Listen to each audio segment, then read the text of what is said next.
नमस्कार, news for nation देख रहे हैं आप। आपके साथ मैं हूं ऋचा शर्मा।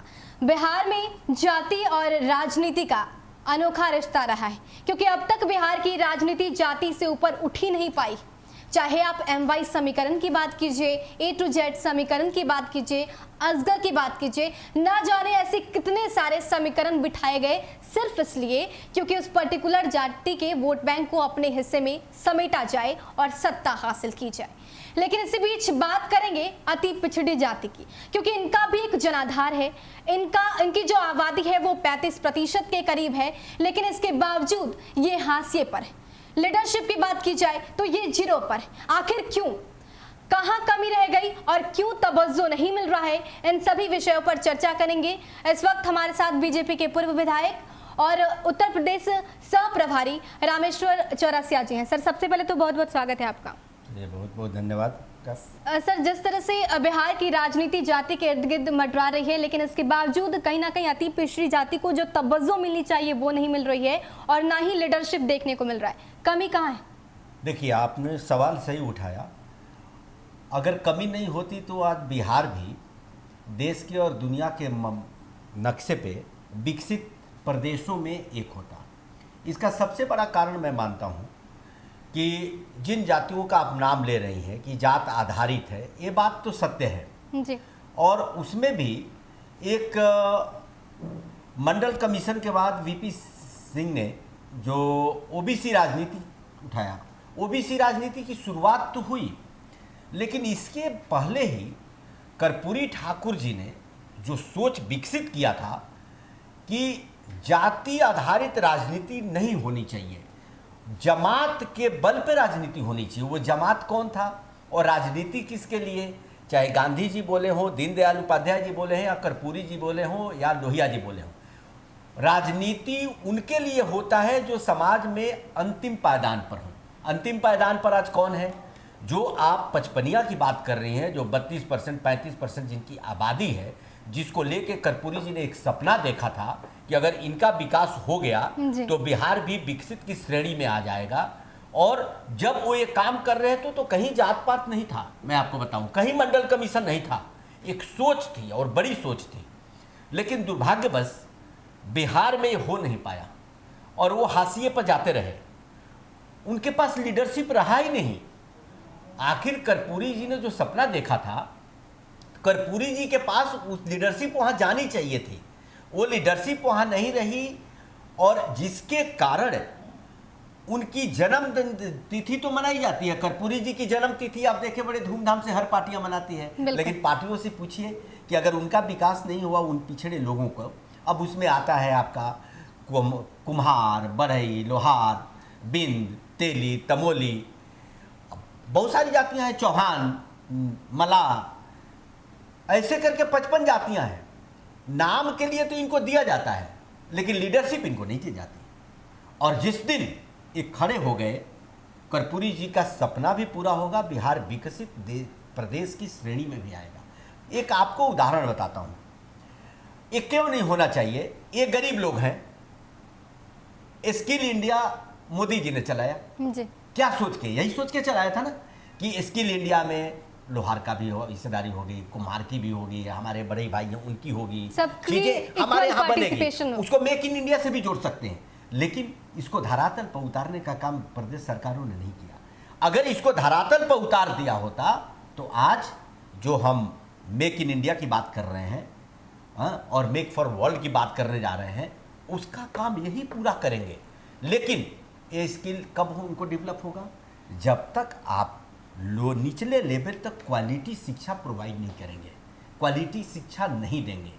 जैसे स्कूलों में बिल्डिंग नहीं चाहिए, वहाँ शिक्षा चाहिए, शिक्षक चाहिए और क्वालिटी शिक्षा उनको मिलनी चाहिए, क्योंकि वो लोग हैं जो दिहाड़ी करके अपना काम चलाते हैं।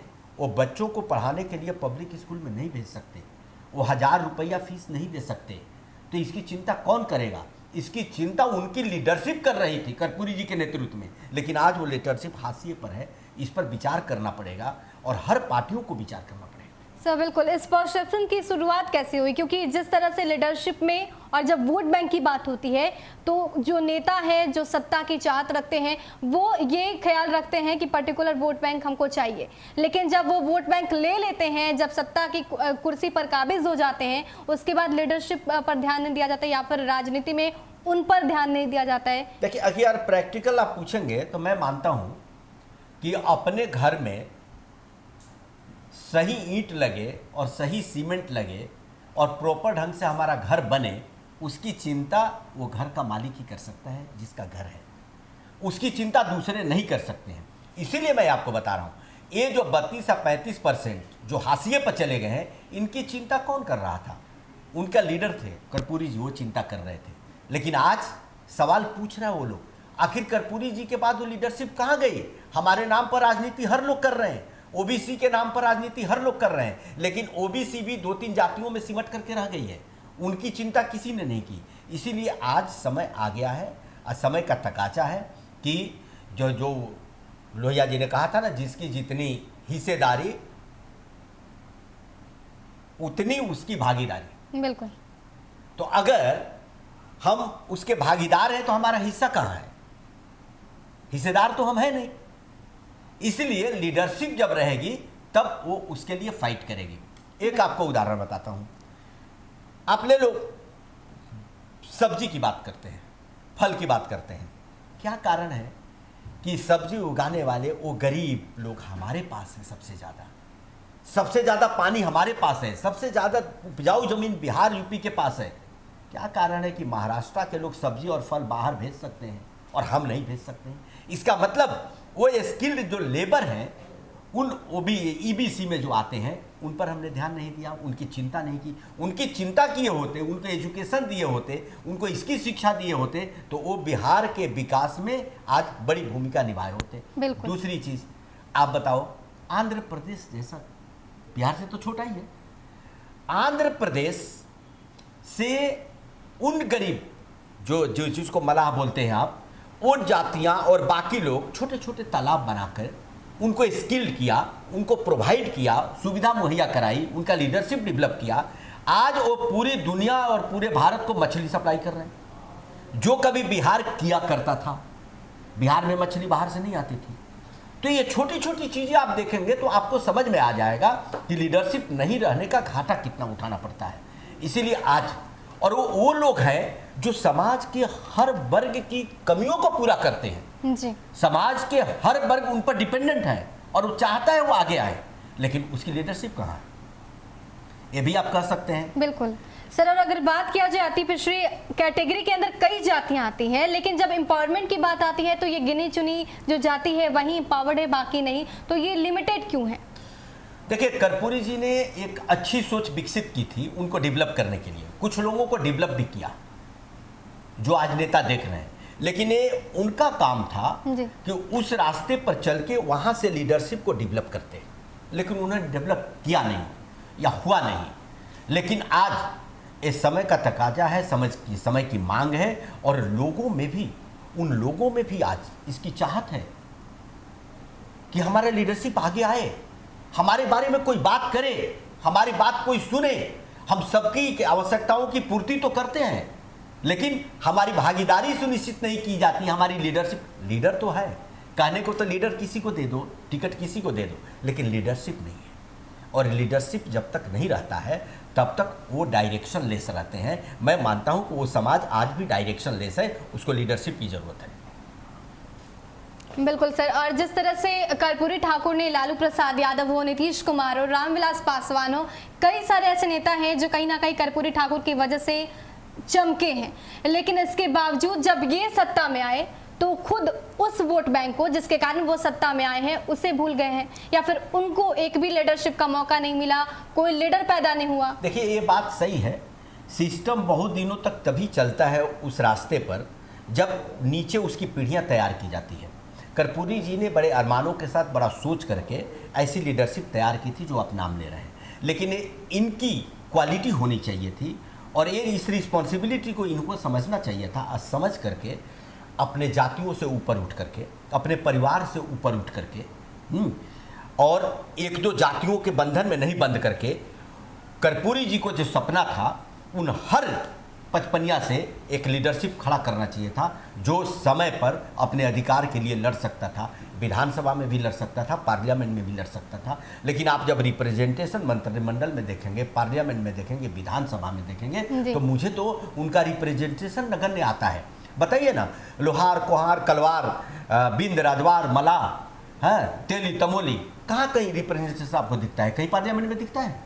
कई मंत्रिमंडल में सशक्त लोग दिखते हैं जो इनकी आवाज उठाए, इन पर विपत्ति आए तो खड़े रहें।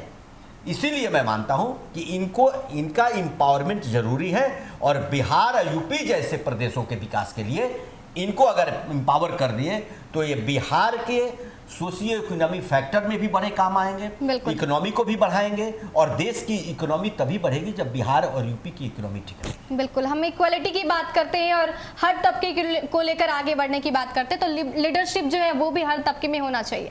लेकिन सर, जिस तरह से आपने अभी तक कमी बताई, ये बताया कि क्यों ज़रूरी है, लेकिन अगर उसमें हम फ्लॉप हैं, अगर हम उसमें पीछे हैं, तो आगे क्या प्लानिंग होनी चाहिए? देखिए, मैं आपको बताया ना कि अपना घर संवारने के लिए उस घर के मालिक को भी निष्ठावान होना पड़ता है, वही सही सोच सकता है। तो उन समाज से जब तक अच्छे लीडरशिप को आगे नहीं किया जाएगा, आगे नहीं निकाले जाएगा, तो उनके दुख दर्द में खड़ा कोई होगा, मुझे ऐसी उम्मीद इधर तो नज़र नहीं आ रही है। आखिर कर्पूरी जी ने जो सपना देखा, जिन लोगों को लीडरशिप दिया, नेता बनाया, अगर वो इसका ध्यान रखे रहते तो आज ये सवाल नहीं उठता। सवाल हर वर्ग से ये उठ रहा है, और आप देखिएगा हर के नेता हैं। आप देखिएगा कि बिहार में लोहारों का भी एक बड़ा ऑर्गेनाइजेशन है, उसके भी अध्यक्ष हैं, कुम्हारों के भी अध्यक्ष हैं, लेकिन सब हाशिए पे हैं।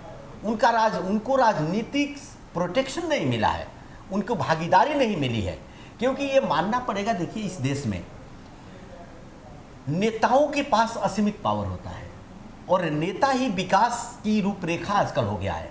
वही तय करता है विकास होगा या नहीं होगा, वही तय करता है कि समाज हर वर्गों की रिप्रेजेंटेशन मिलेगा कि नहीं।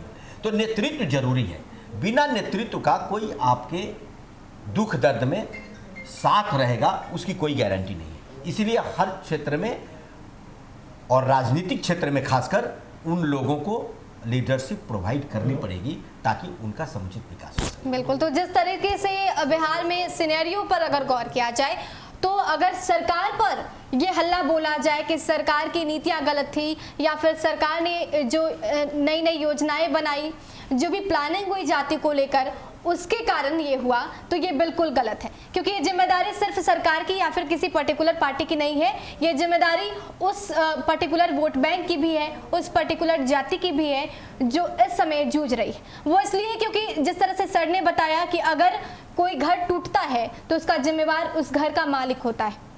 ऐसे में इस पर्टिकुलर वोट बैंक की बात की जाए, जाति की बात की जाए, तो अति पिछड़ा जाति से कोई नेतृत्व की जरूरत है जो ये समझ पाए कि उनकी भागीदारी सत्ता में क्यों ना के बराबर है, जो ये समझ पाए कि आखिर समाज को उनकी कितनी जरूरत है, और जो ये समझ पाए कि आखिर उन्हें कम क्यों आंका जा रहा है। तो ये तमाम तरह की ऐसी बातें हैं जिस पर विचार करने की जरूरत है और आगे बढ़ने की जरूरत है। फिलहाल के लिए इतना ही। बने रहे हमारे साथ और देखते रहे न्यूज़ फॉर नेशन। नमस्कार।